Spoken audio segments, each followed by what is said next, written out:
Hi guys, my name is Majid, and in today's video I'm going to be reviewing the Moto X from Motorola. Now this is the first phone from Motorola since they were acquired from Google, so it's basically like they're working together to release something very nice.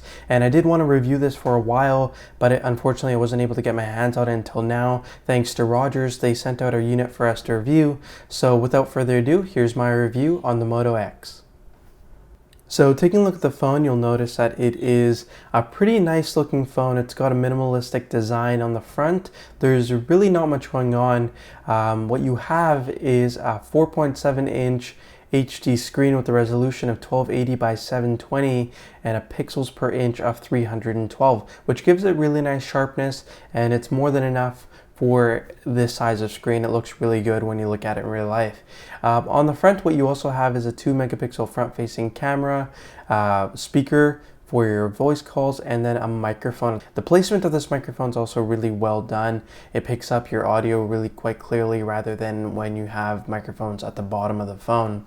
So taking a look at the back, you'll notice it's a very clean, sort of curved design. And starting off, you'll notice that it does have a microphone at the bottom for the backwards facing camera so you can get better audio. And then at the top, you have the 10 megapixel camera, which does, of course, 1080p video recording, the single LED flash. You have a backwards facing speaker, which does pretty well. It's pretty loud, but I mean, it would be better if it was a front facing speaker.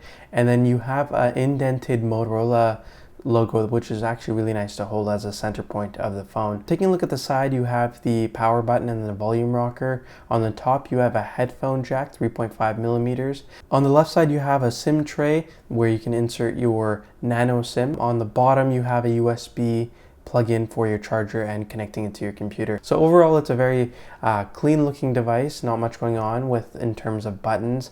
It's got a full edge-to-edge Gorilla Glass covering the front, so it protects it pretty well. And the back is covered with like a rubberized plastic, so it feels really soft when you hold it, so that's definitely a plus. Alright, so let's talk a little bit about the internals. So for processing power, it features a 1.7 gigahertz dual-core Qualcomm Snapdragon S4 processor, and it does have a fair bit of power, even though it is only a dual-core.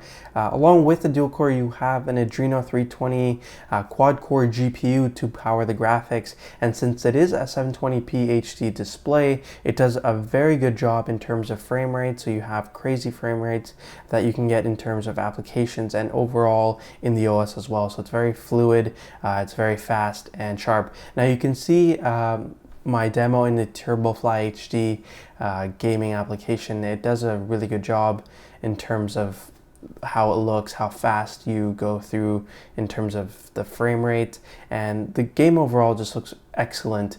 Although I'm not very good at this game, I was trying to capture some video along with, playing it, so it does take a little bit of a skilled person to do a pretty good job, but overall you can see how well the graphics can be performed on this device. And that's also thanks to the sensors that are inside. They are calibrated pretty well, so you get quite an accurate response when you do tilt your device back and forth, so that's definitely a good thing. Now, I wanted to use a benchmark to test out the device to give you guys a comparison of where it would be at in terms of overall, components testing compared to some of the other devices on the market. And some people may get varied results.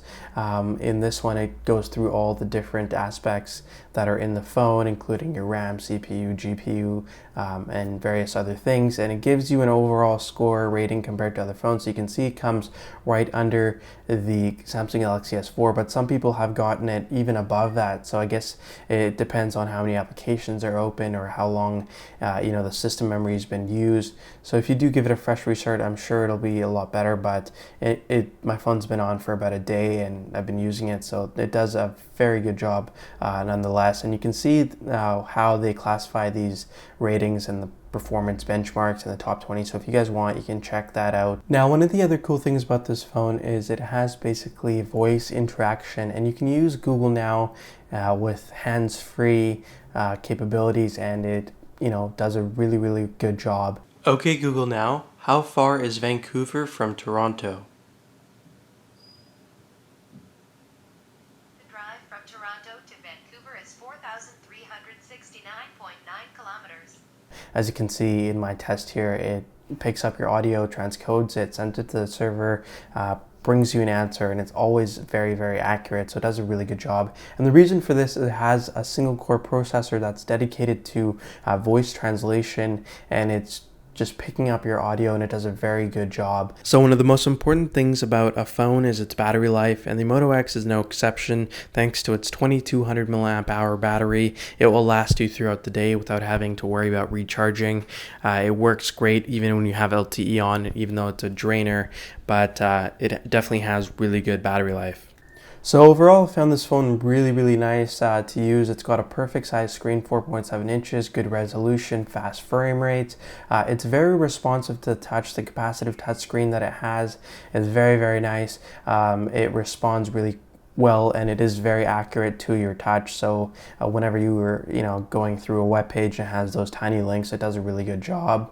It never lags. It's always very fast, and that's probably to do with the 2 gigabytes of RAM, and of course the optimization of the Android, since it is running pretty much a stock version of Google's Android operating system. But anyways, guys, so this was my review of the Moto X. If you liked it, make sure to add this to your favorites and click that like button.